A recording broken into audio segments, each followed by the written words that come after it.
అన్నీ కాదు కానీ ఎంతో కొంత ఎన్నో కొన్ని మాకు కూడా తెలుసు. ఎందుకంటే మేము దేవుని సేవకులం కదా. దేవునికి స్తోత్రం కలుగును గాక. పరిస్థితులన్నీ అర్థం చేసుకోగలిగిన సామర్థ్యత దేవుడు తన సేవకులకి ఇస్తాడు.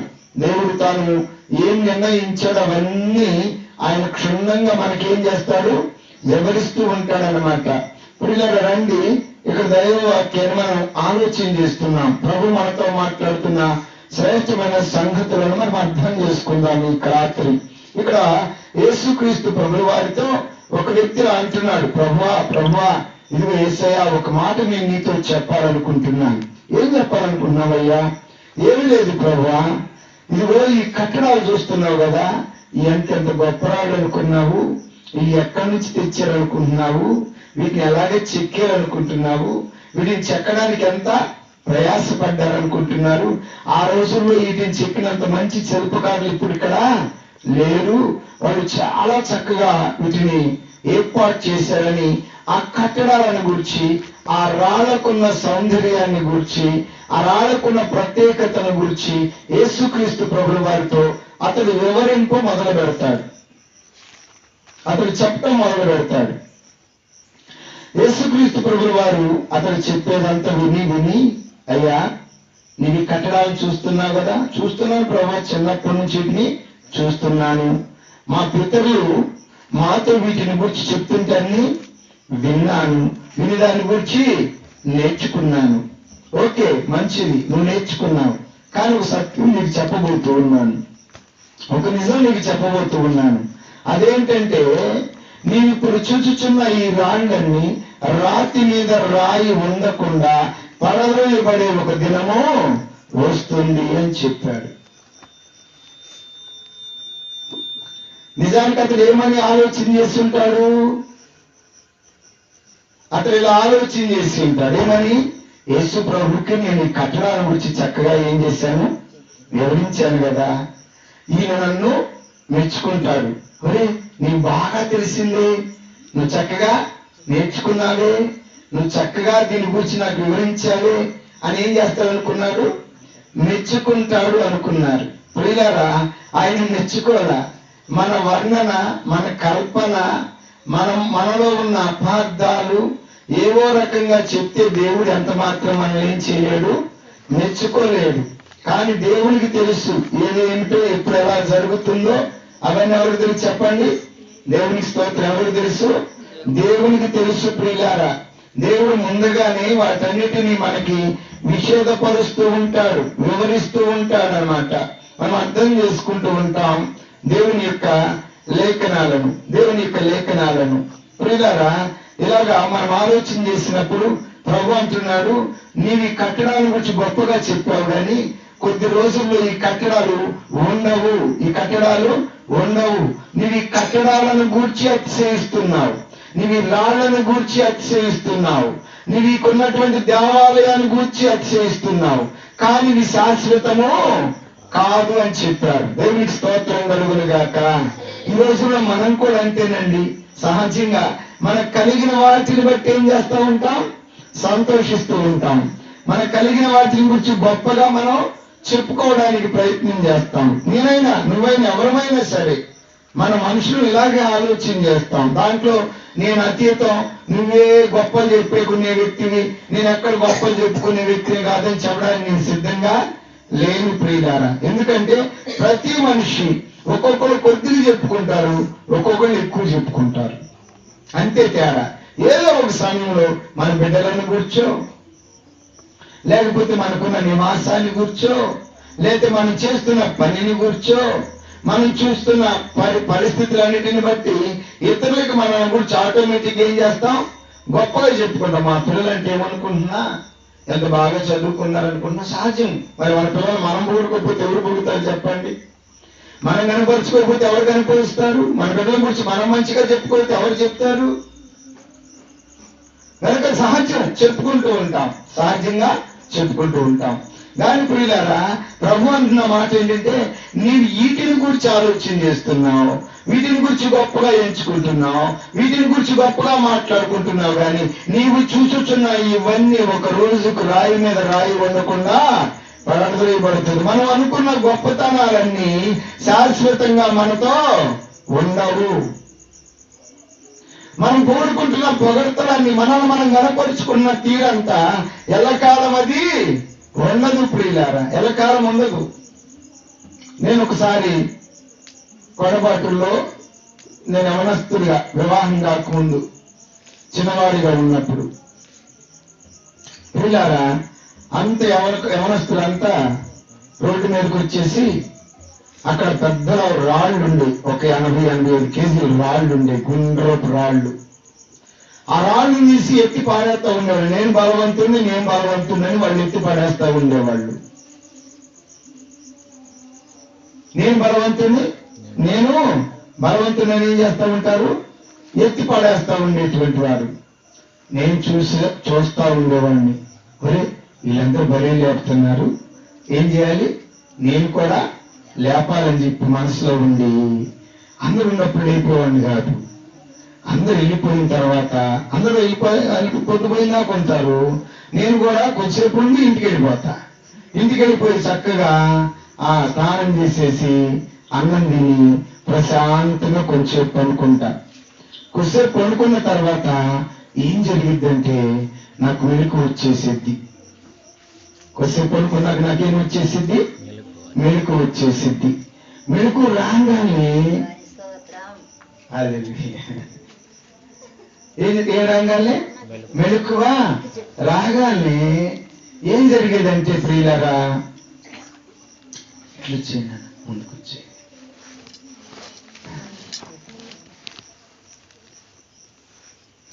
ఓకే, ఇంకా వచ్చి ముందుకు జరుగుతున్నాను. అబ్బాయి ఓకే, గుడ్, మంచిది ప్రియులారా. ఇక్కడ మనం నేర్చుకుంటున్న దైవవాక్యాన్ని జాగ్రత్తగా మనం ఆలకిద్దాం. ప్రభు మనతో మాట్లాడుతున్న శ్రేష్టమైన మాటలు జాగ్రత్తగా మనం ఆలకిద్దాం. ప్రియులారా, ఇక్కడ నేను ఇక రాత్రిపూట బాగా అర్ధరాత్రిలో మేల్కొనేవాడిని. మేల్కొని వచ్చేసేవాడిని. వచ్చేటప్పుడు అందరూ ఏం చేస్తారు, వెళ్ళి పనుకుంటారు. ఇంకెవరుంటారు అర్ధరాత్రి వేళ వచ్చి చిన్నగా దాన్ని భూమి మీద నుంచి కొంచెం లేపను పాడేయను. మన దాని మీద పట్టుకోదరట్లా, కొద్దిగా లేపను పాడేయను. అట్టా కొద్ది రోజులు ట్రై చేసిన తర్వాత అది చిన్నగా మోకాళ్ళ దాకా లేచింది ఒక రోజుకి. దేవునికి స్తోత్రం కలుగును గాక. ఆ మోకాళ్ళ నుంచి చిన్నగా మోకాళ్ళ నుంచి ఈ తోళ్ళ మీద వేసుకొని పొట్ట దాకా లేపుకున్నా. అట్ట కొద్ది రోజులు పట్టింది. ఆ తర్వాత ఇక పెద్దోళ్ళు వాళ్ళు చెప్పు, అరే అవి లేపాలంటే అట్ట తినాలని చదువుతుంటే నేను చిన్నగా ఏం చేశానంటే అవి ట్రై చేస్తున్న కాడి నుంచి కొట్టుకుపోవటం, సాయంత్రం పూట కొబ్బరి పట్టి బెల్లం తెచ్చుకోవడం, ఇంకా అదే తింటాం. ఎక్కువగా కొబ్బరి పట్టి నడుము బిగిసిద్ది, బలం వచ్చింది అని చెప్పేవాళ్ళు. మనకు తెలియదు కదా, పెద్దోళ్ళు చెప్పింది మనం చేసాం. తింటా ఉందా, మొత్తానికి తినటం వల్ల కానివ్వండి, రోజు ట్రై చేయటం వల్ల కానివ్వండి, ఒక 3 నెలలు పట్టింది. చిన్నగా లేపి ఒకటి విసిరేసా. ఇక అందరూ వచ్చినప్పుడు మనకి ధైర్యం వచ్చింది కదా, లేపగలమనే ధైర్యం వచ్చింది. ఇక అందరు లేపుతున్నప్పుడు నేను కూడా వచ్చి మీరు లేపేదిరా, నేను కూడా లేపగలను, పెద్ద విశేషమైంది బండ్లు లేపుతారు పెద్ద అంటే అంతకుముందేమో మెత్తి కూడా లేకపోదా. కొంచెం లెగిసిన తర్వాత మాటలు ఏమైపోయినాయి, మారిపోయినాయి. అంతే, మనం దీనంగా ఉన్నప్పుడు ఒక రకంగా ఉంటుంది, మనం దరిద్రతలో ఉన్నప్పుడు ఒక రకంగా ఉంటాం. కొంచెం ఆర్థికంగా బలపడినప్పుడు మన మాటలే మారిపోతాయి. వాళ్ళంతా వీళ్ళంతా అట్టంత అంటూ ఉంటాం. కొంచెం మనం ఆరోగ్యంగా బలంగా ఉంటే ఆడిని శ్రేస్తా వీడిని శ్రేస్తా అంటూ ఉంటాం. సహజంగా మనుషులు ఇలాగే మాట్లాడుతూ ఉంటాం ప్రియులారా. దాన్ని మనం గుర్తుపెట్టుకోవాలి. అలా లేపిసిరేసా. ఇవాళ ఎంత రాయి కూడా లేపిసిరేయాలి. ఇప్పుడు అంతలో రాయి లేపిసిరేసా. ఇప్పుడు ఏం చేయలేను, ఇంతలో రాయి కూడా లేపిసిరేయాలంటే కష్టమే. ఏదైనా బలంగా పట్టేదనుకో యాడో పట్టుకుపోతాయి. ఆ తర్వాత ఇంక చెప్పలేము మనిషి గురించి.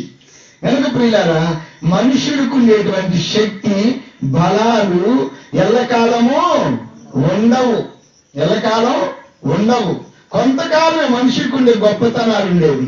అందుకని వాక్యం చెప్తే ఒక రోజుకి నువ్వు అనుకుంటున్న ఈ గొప్పతనాలన్నీ ఏమైపోతే రాయి మీద రాయి ఉండకుండా ప్రళయపడుతుందయ్యా అన్నాడు. అనగానే వారికి ఆశ్చర్యం వేసింది. యేసు ప్రభులాగా ఒలీవల కొండ, ఆ యొక్క యెరూషలేము దేవాలయానికి ఎదురుగా కొద్ది దూరంలో ఉన్న ఒలీవల కొండ మీదకి వెళ్ళేసేయా కూర్చున్నాడు. యేసు ఒలీవల కొండ మీద కూర్చుంటే అప్పుడు యేసుక్రీస్తు దగ్గరికి శిష్యులందరూ వచ్చేశారు. వచ్చి ప్రభువా నువ్వు చిన్న మాట అడగాలనుకుంటున్నామయ్యా అన్నారు. ఏమిటి అడగయ్యా అన్నాడు. ఏం లేదు ప్రభువా, నీవు చెప్పిన ఈ సంగతులు ఎప్పుడు జరుగుతాయి? ఆ కాలం ఏంటి? ఆ కాలము ఏమిటి? అతడు సూచనలు గుర్తులు ఏంటి? జరగడానికి ముందు జరిగేటువంటి గుర్తులు ఏంటి అని అడిగారు. అడిగినప్పుడు ప్రభు వారితో ఇలాగ మాట్లాడుతున్నారు. ఇలా గమనించండి, ఇదిగో మీ దగ్గరికి వచ్చి ఆయన అక్కడున్నాడు ఎక్కడున్నాడని చెప్పినప్పుడు మీరు మోసపోమాకండి. ఎందుకంటే ఆయన రాకడికి ఇవన్నీ జరుగుతాయి అని చెప్తున్నాడు. మళ్ళా నేను వచ్చేటప్పటికి ఇవన్నీ జరుగుతాయి.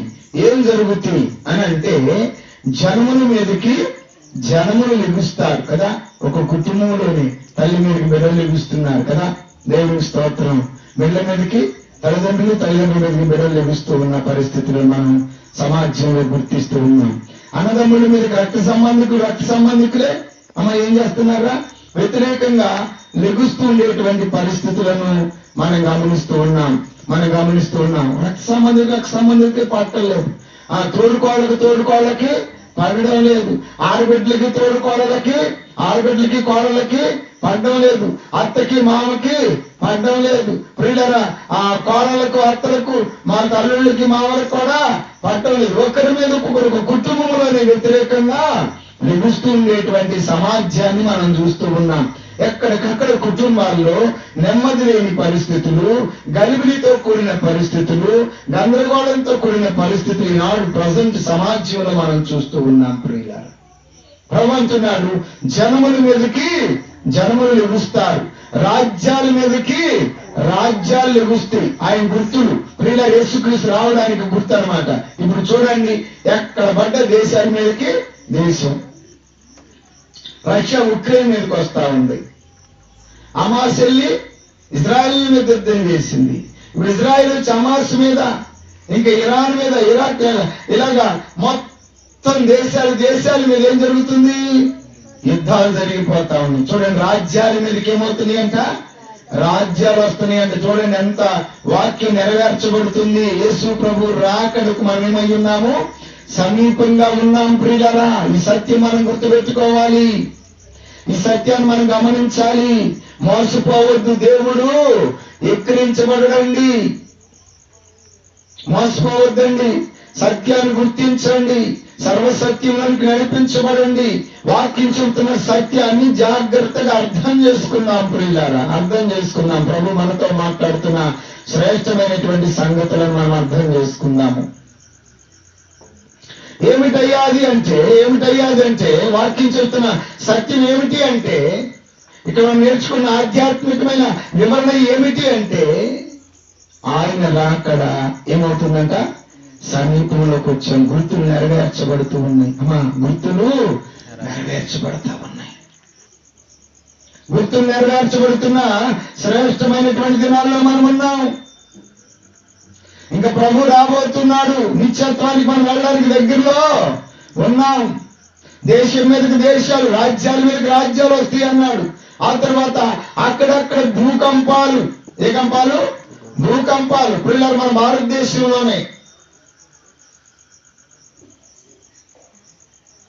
భారతదేశంలోనే మొన్న ఇటీవల వరదలకు భూకంపాలు వచ్చేసి కొండల మీద ఉన్న ఇళ్ళు ఏమైంది? దిగజారిపోయి కూలిపోయి ఇళ్ల కింద జనులు పడిపోయి. ఏ రాష్ట్రం అది? మన పక్కన దగ్గరలో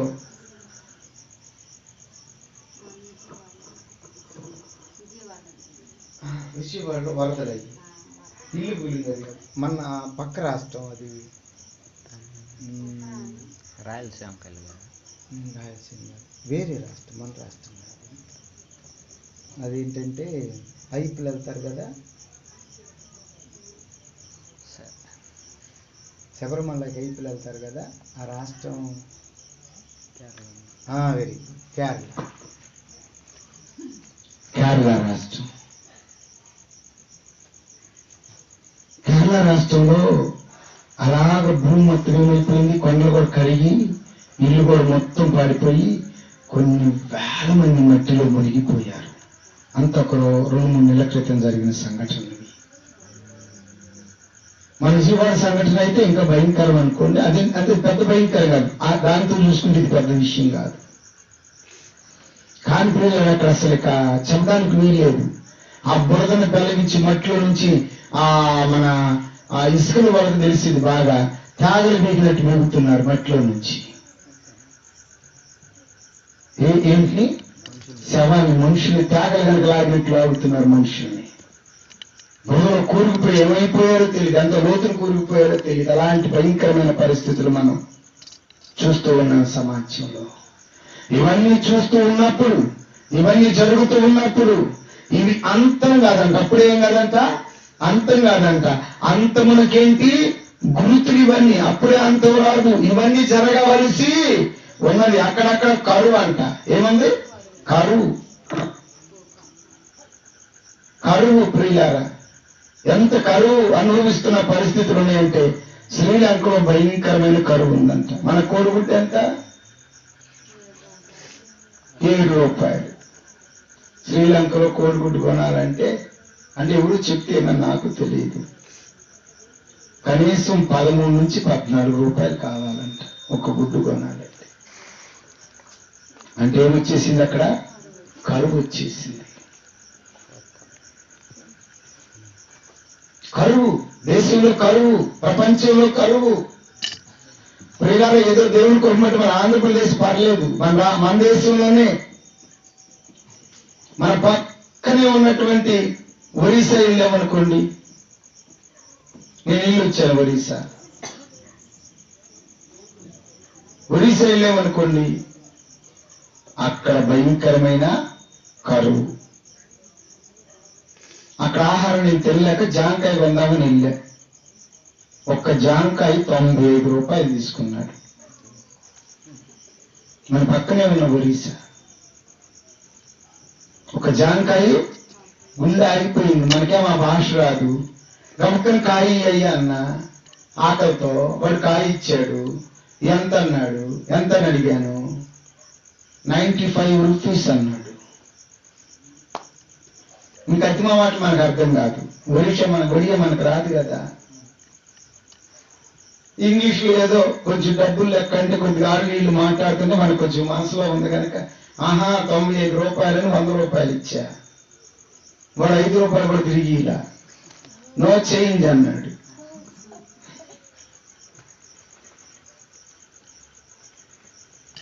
ఓహో వీళ్ళు కావాలి.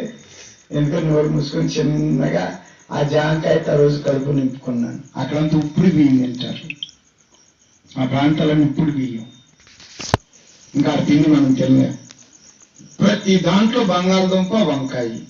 ఆ వాసన చూస్తే మనం వల్ల అయిపోతాం, అయిపోతాం మన పని. అదొక రకం. వాళ్ళేమో మధురంగా తింటారు దాన్ని. మనం దాన్ని చూడంగానే వాంతి కూడా వచ్చేసింది మనకి. నాతో పాటు వచ్చిన సాగులు చాలా మంది తినలేదు. నేను మాత్రం ఫస్ట్ రోజు మాత్రం తినలేకపోయా. ఇంకా 95 రూపాయలు పెట్టి జామకాయ ఆడుకుంటావు నాయనని చిన్న కట్ట నేను తిని కడుపు నింపుకోవడం, కాలం గడిపేయడం. అట్లా వారం రోజులు అక్కడే ఉన్నాం ప్రియులారా, దేవుని సువార్త ప్రాచుర్యమైంది. మళ్ళీ కనుక ప్రియులారా, మన భారతదేశంలో మన ఆంధ్రప్రదేశ్ చాలా బెస్ట్ అన్నమాట. చాలా బెస్ట్. చాలా అందుబాటులో ఉన్నాయి మనకి. మనం పర్లేదు, మనకి పంటలు పర్లేదు, మన పరిస్థితులు పర్లేదు. మనం సరిగ్గా ఎట్టగట్టి ఆడుకో ముద్ద తినగలుగుతూ ఉన్నాం. కరువు, అక్కడక్కడ ఏంటంట కరువులు, భూకంపాలు, ఇలాంటి భయంకరమైనవి వచ్చినప్పుడు మనం ఒకటి అర్థం చేసుకోవాలి. అదేంటి చెప్పండి? అదేంటి మనం అర్థం చేసుకోవాల్సింది ఏంటి? దేవుని రాకడ సమీపముగా ఉండాలి. దేవుని రాకడ సమీపంగా మనం ఏం చేయాలి?